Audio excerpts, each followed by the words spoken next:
Good morning. It's good to be a warrior. So it's Friday, and I've got my glasses on, so that means it's Random Tangent Friday. So I'm going to just start where I left off. Would you say that cavalry charges are just as much psychological warfare as much as they are physical warfare? For example, the relief of Vienna came from the Ottoman siege, where 20,000 Polish, Austrian, and German cavalry, led by the Polish king Jan III Sobieski, and spearheaded by 3,000 heavily armored winged hussars. Ottomans started to flee before the charge even cleared the bottom of the hill. Oh yeah, I mean yeah. Um, the thing about warfare is you're fighting people, and so psychological warfare is a big deal. It was well, the Germans used it in World War II, starting in the Spanish Civil War. The Spanish Civil War is very much a proving ground for a lot of German ideas.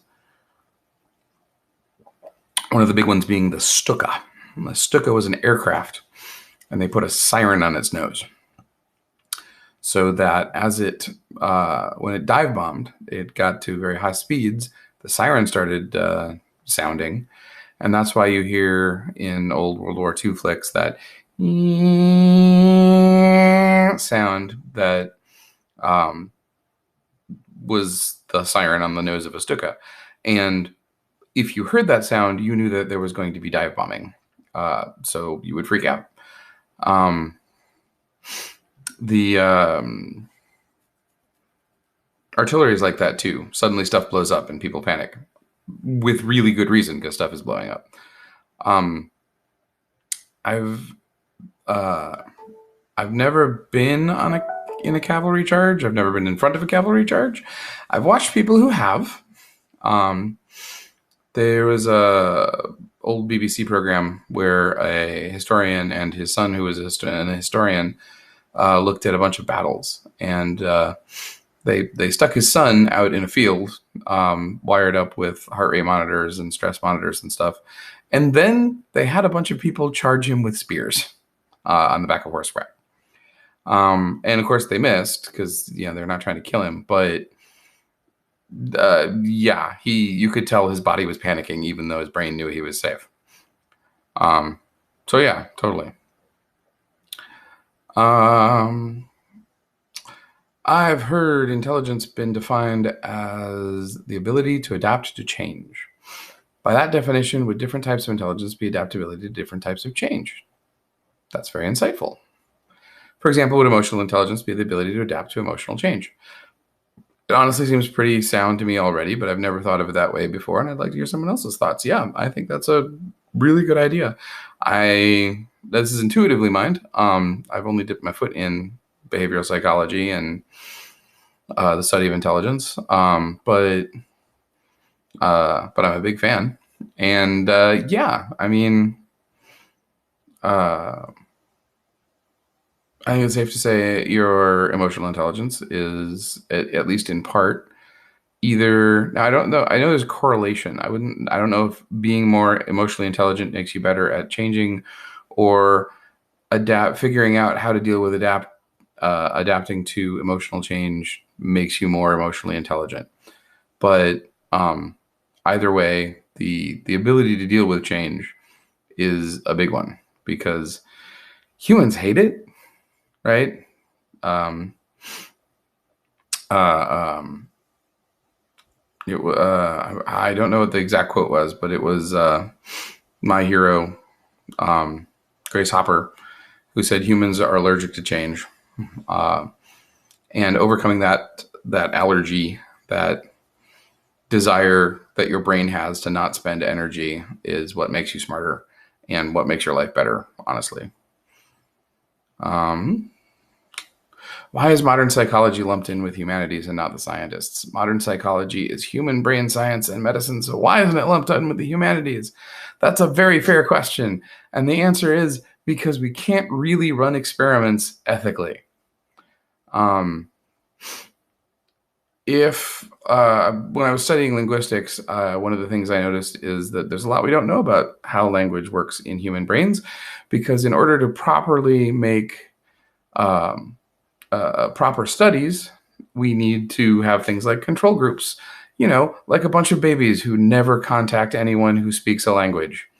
That would be cruel and bad. And also, there are other psychological studies that are bad. You've heard of Milgram's, I'm sure. And the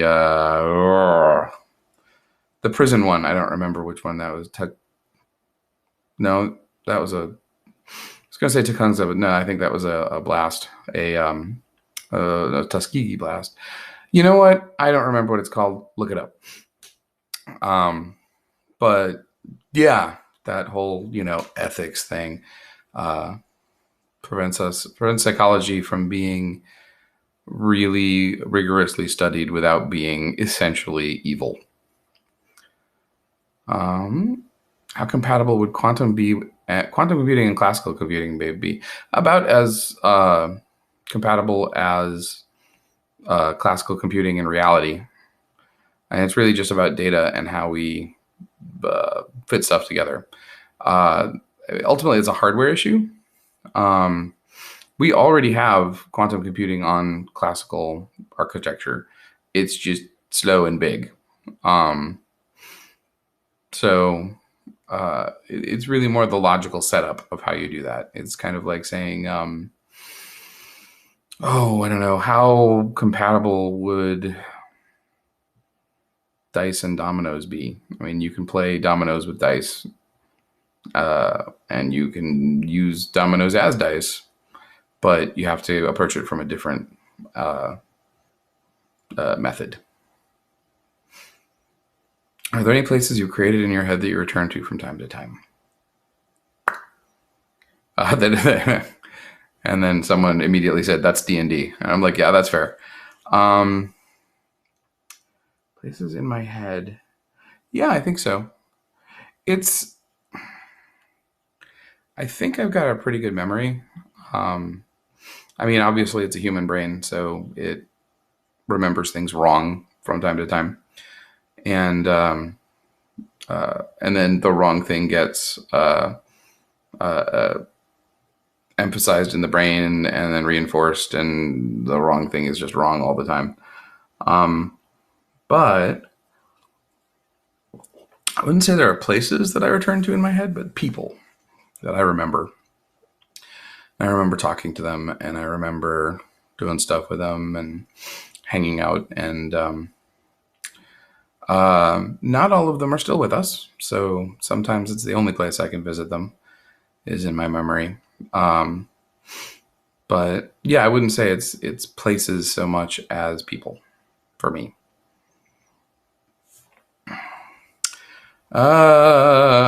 Favorite movie and TV show score and why? Wow.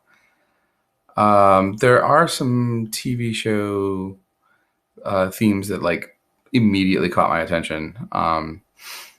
When Batman Beyond was a new show, and I was like, "Oh, Batman Cyberpunk, yeah, we'll see how good this is."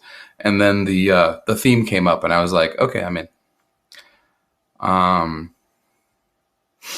And there was an old show called Crossbow, sort of a fantasy Robin Hood, except it was starring William Tell, was the main character. And yeah, all of the crossbow mechanics were ridiculous and weird, but the theme was kind of cool. I love the QI theme. It immediately says exactly what you're in store for musically when you listen to it. Movie scores. Oh, the Vangelis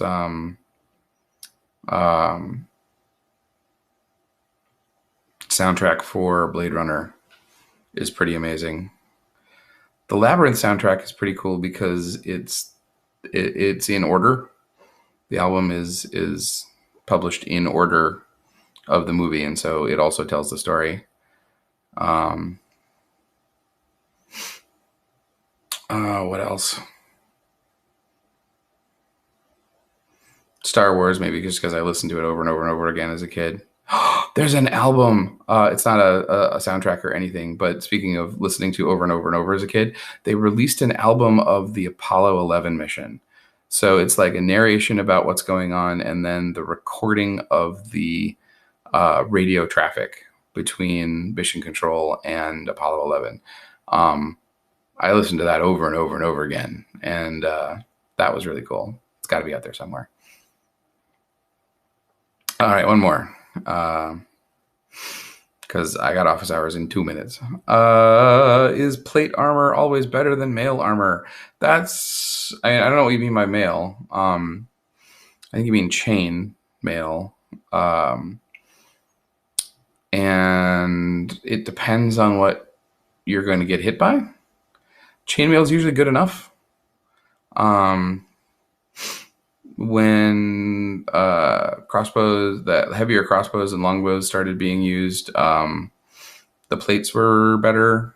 Either way, I mean, the thing about plate armor is, and chain, it was really protective against the weapons of the day. There was an entire siege that lasted 2 or 3 weeks, and I'm trying to remember the name of that particular battle, and I'm coming up with nothing. But because everyone involved was armored, there were like 8 deaths total.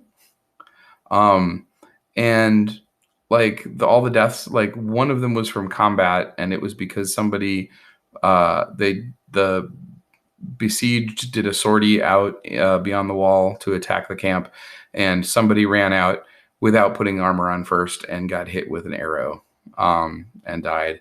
But like another one fell in a river and drowned. There was one guy who fell off a wall he was scaling. There's one guy who died from when his back was broken because he was looting a chest and it closed on him. I don't mean like a chest, I mean a really big chest.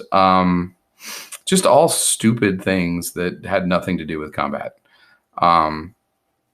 So that armor was actually pretty good for the time. And it also, I think, did a disservice to Europeans at the time because it lowered the bar for warfare as far as the human cost. And so wars just got normal. And then when they started getting horrifying as far as casualties were concerned, well, wars are normal, so this must be normal too. And human brains are funny. All right. If you would like to ask some questions for Random Tangent Friday, jump on the Discord and put them in the topic suggestions channel. And if you don't know how to get the Discord, contact me if you're in the school district. Otherwise, you can just leave a comment down below, and I'll add it for you, I guess. All right. Have a good weekend. Peace and unrest.